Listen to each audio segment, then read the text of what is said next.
Good morning दोस्तों। आज मेरे ब्लॉगिंग का पहला दिन है और मैं उठ चुकी हूँ और चलिए मैं आपको दिखाती हूँ जहाँ मैं रहती हूँ वहाँ पे बाहर का नज़ारा कैसा है। सुबह सुबह रेंट पे रहती हूँ मैं। रात में बारिश हुई है इसलिए आप पानी देखेंगे खेतों में। उगते हुए सूरज को भी देखिए। जो लेट उठते हैं वो ये नज़ारा मिस कर देते होंगे। मैं भी लेट उठा करती थी लेकिन कुछ दिन से जल्दी उठ रही हूँ। उसके बाद आप देखिए कितना खूबसूरत नज़ारा है और ठंडी ठंडी हवा भी चल रही है। उसके बाद मेरे दिन की शुरुआत होती है हल्के गुनगुने नींबू पानी से। ये मैं बहुत पहले से पीते आ रही हूँ तो मुझे बहुत अच्छा लगता है। उसके बाद मैं रेडी हो जाती हूँ योगा क्लास के लिए और योगा क्लास में हालांकि पैदल जाती हूँ लेकिन बारिश हुई है तो रास्ते में बहुत जगह पानी है। और हाँ, योगा क्लास में पहुंच चुकी हूँ। यहाँ पर हमारे साथ आंटियाँ हैं। मैं आपको योगा टीचर से भी ज़रूर मिलाऊंगी किसी दिन। और आप देखिए मैं यहाँ पे आ चुकी हूँ। सब अपने सीट पे बैठ चुके हैं। मैं थोड़ा लेट हूँ इसलिए मैं जल्दी जल्दी मैट लगा के बैठ गई। और 1 घंटे का तकरीबन क्लास होता है और अब जाने की बारी आ गई है। सभी अपना रैपअप कर रहे हैं, योगा मैट समेट रहे हैं। उसके बाद हम बाहर को निकलते हैं और 2 प्यारी प्यारी आंटियाँ मुझे मिलती हैं और दोनों मुझे हाय गुड मॉर्निंग कहती हैं। फिर मैं स्कूटी पर निकल जाती हूँ और क्योंकि मैंने आपको बताया कि बारिश हुई है इसलिए मैं स्कूटी से जा रही हूँ। पानी रास्ते में भर चुके हैं लेकिन बहुत मज़ा आ रहा था क्योंकि ठंडी ठंडी हवा चल रही थी। तो मैं रेंट पे फ़िलहाल रहती हूँ और कुछ ही दूर में मेरा घर भी बन रहा है, वो मैं भी आपको किसी दिन दिखाऊंगी। तो मैं घर आ गई, मैंने चेंज कर लिया और मुझे योगा करने के बाद बहुत ही हल्का लाइट फील होता है। तो मैंने रात में कुछ फ्रूट्स ड्राई फ्रूट्स भिगोए थे जिसमें कि अंजीर है, किशमिश है, मुनक्का है, केसर है, वो मैं पीती हूँ। और ये हालांकि मेरी आदत है, मैं हर रोज़ पीती हूँ। उसके बाद मैंने कुछ सीड्स भी भिगोए होते हैं जिसमें watermelon seeds, sesame seeds, chia seeds होते हैं। बहुत सारे सीड्स होते हैं, उसको मैं पीती हूँ, खाती हूँ। वो बहुत अच्छा भी होता है, हर एक फ़ीमेल को लेना चाहिए। उसके बाद मैं नाश्ते की तैयारी में लग जाती हूँ। गोल गोल रोटियाँ बननी शुरू हो गई हैं और आज मैं रोटी के साथ भिंडी की भुजिया बना रही हूँ। हालांकि रोटी बनाने में मैं एक्सपर्ट हो गई हूँ। मुझे मेरी मम्मी ने रोटी बनाना नहीं सिखाया लेकिन मैं खुद ही सीखी हूँ। तो बस रोटी तैयार है और भुजिया भी तैयार है। नहाने के बाद मैंने फ्रूट्स खा लिए जिसमें कि अलग अलग फ्रूट्स होते हैं, नट्स होते हैं। और अभी पता चला कि फिर से बारिश शुरू हो गई है। चलिए मैं आपको दिखाती हूँ। ये देखिए बारिश का नज़ारा और बारिश के साथ साथ मैं मज़ा ले रही हूँ मलकिस्ट बिस्किट का। हो सकता है आपने सुना भी होगा, खाया भी होगा क्योंकि अभी ये बहुत वायरल चल रहा है। इतना सुंदर नज़ारा और कुछ खाने को ना हो मज़ा नहीं आता, इसलिए आप भी ट्राई कीजिए इस बिस्किट को। उसके बाद मैं आराम करती हूँ और फिर रात के खाने की तैयारी में लग जाती हूँ। आज रात के खाने में मैं शाही पनीर बना रही हूँ, भिंडी भुजिया और रोटी। भिंडी दोबारा से इसलिए बना रही हूँ क्योंकि भिंडी मेरी थोड़ी बहुत फ्रिज में ख़राब होने वाली थी, इसलिए सोचा कि थोड़ा बहुत जो बचा है उसे फटाफट बना लिया जाए। और पनीर भी बचा हुआ था तो मैंने सोचा कि सिंपल तरीके से फटाफट पनीर भी बनाया जाए। तो पनीर बनाने के लिए सबसे पहले मैं टमाटर काट लेती हूँ, प्याज काट लेती हूँ, लहसुन, मिर्च। और फिर सबको क्या होता है कि थोड़ा बहुत रोस्ट करती हूँ। अगर आप शाही पनीर बना रहे हो तो मैं थोड़ा बहुत गाने का भी मज़ा ले रही होती हूँ। तो आपने लिपसिंग भी सुनी होगी। उसके बाद इसको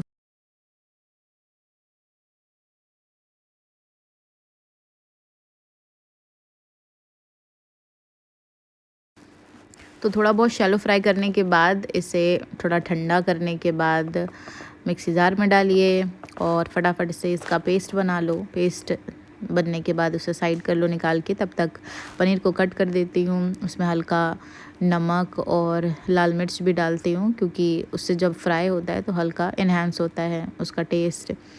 मैंने कई वीडियोस में ऐसे देखे हैं तब जाके मैं भी ऐसा करने लगी, नहीं तो पहले मैं सिंपल पनीर को ही फ्राई कर दिया करती थी। हालांकि शाही पनीर ज़रूरी नहीं है ऐसा ही बना जाए, बहुत अलग अलग तरीके होते हैं।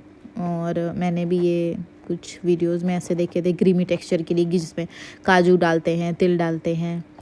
तो मैंने भी ऐसा करना शुरू कर दिया। तो पनीर काटने में बड़ा मज़ा आता है लेकिन पनीर काटते काटते कई मन करता है कि 1-2 क्यूब्स खा लेते हो और ऐसे करते करते आधे प्लेट्स तो ऐसे ही खाली हो जाते हैं। तो फटाफट से मैंने काट लिए सारे। अब इसको थोड़ा शैलो फ्राई करती हूँ। शैलो फ्राई करने के लिए मैंने फटाफट डाल दिया है तेल कढ़ाई में हल्का सा और उसके बाद पनीर को भी डाल दिया जिससे पनीर फटाफट फ्राई हो जाए। हालांकि रात का खाना हम थोड़ा जल्दी खाते हैं, तकरीबन 5 से 6 के बीच, क्योंकि हमने ये आदत बना ली है। और जल्दी डिनर करना अच्छा भी होता है और हम लेट ब्रेकफास्ट करते हैं तो हमें अधिकतर लंच की ज़रूरत नहीं होती है। तो सब कुछ ऐड करने के बाद पनीर बनना शुरू, और यहाँ पे तेल भी तब तक गर्म हो चुका है मेरा। आप तो सोच रहे होंगे मैंने यहाँ रेसिपी बताने लगी, नहीं, कुछ खास है नहीं बताने को वीडियो में। तो फिर कढ़ाई में पनीर को डाल दिया, और मैं कच्चा पनीर तो खाती ही हूँ, उसके बाद जो शैलो फ्राई हल्का होता है वो भी खाने में अलग ही मज़ा आता है। फ्राई करने के बाद साथ में हल्का दही के साथ एक ग्रेवी तैयार करती हूँ जिसमें सारे मसाले भी होते हैं। तो देखो आप, मैंने सारे पनीर को डाल दिया है, और पनीर शैलो फ्राई भी हो चुका है 2 बार में, क्योंकि थोड़ा ज़्यादा था तो मैंने सोचा हाफ करके डाला जाए।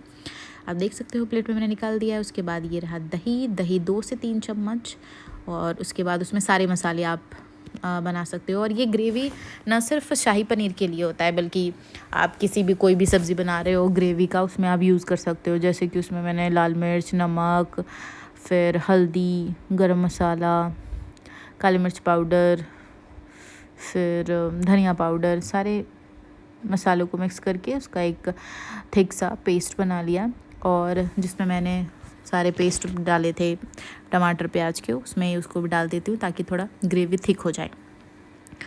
और सब कुछ मिलाने के बाद फिर उसे थोड़ा देर ढक के रख दिया जाता है ताकि तेल छोड़े।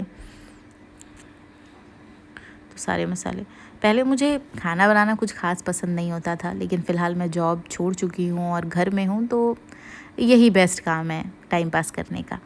और फटाफट से मैंने डाल दिया। तो आप ये देखो, जो भी ग्रेवी है वो बन के तैयार है, और थोड़े ही दिन में मेरा पनीर भी तैयार हो जाएगा। ठैन ठैन, ये देखो पनीर कितना सुंदर लग रहा है। और साइड से शाम का मेरा ग्रीन टी भी तैयार हो रहा है, जिसमें मैंने 2-3 तुलसी के पत्ते डाल दिए। अब मेरा ग्रीन टी भी तैयार, अब मैं पी रही हूँ। उसके बाद रात के खाने की तैयारी, जिसमें रोटी सिर्फ बाकी था बनाना, तो रोटी भी बन चुका है। अब मतलब मैं पहले ग्रीन टी पीती हूँ, उसके बाद थोड़ी देर बाद रोटी बनाती हूँ। रोटी बनाने के बाद, डिनर करने के बाद थोड़ी देर बाद मैं इवनिंग वॉक पे जाती हूँ, जहाँ पर देखो आंटियाँ बैठी हैं सारी, और वहाँ पर ये नज़ारा है जहाँ सब लोग आते हैं इवनिंग के लिए, और मैं भी आई हूँ। उसके बाद घर आती हूँ, और फिर थोड़ी देर बाद सोने की तैयारी, जिसमें मेरे नाइट रूटीन में 2 है। एक डॉट एंड किंग का मॉइस्चराइज़र है, और मैंने हाइफन का एक नया एक सीरम लिया है जो थोड़ा सही लग रहा है। अभी फ़िलहाल मैं रिव्यू ज़्यादा कुछ नहीं दे सकती, क्योंकि मैंने हाल ही फ़िलहाल यूज़ करना शुरू किया है। तो ये मेरा कुछ ख़ास है, रूटीन है नहीं, नॉर्मल चीज़ें मैं लगाती हूँ, ज़्यादा कुछ नहीं लगाती। और उसके बाद नीनी टाइम हो जाता है, सोने का टाइम। तकरीबन 9:30 तक मैं सोने चली जाती हूँ। आपके सोने का टाइमिंग क्या है और आप कब डिनर करते हैं ज़रूर बताइएगा। तो आज के लिए फ़िलहाल इतना ही है। मेरा फर्स्ट ब्लॉग था। Bye, good night.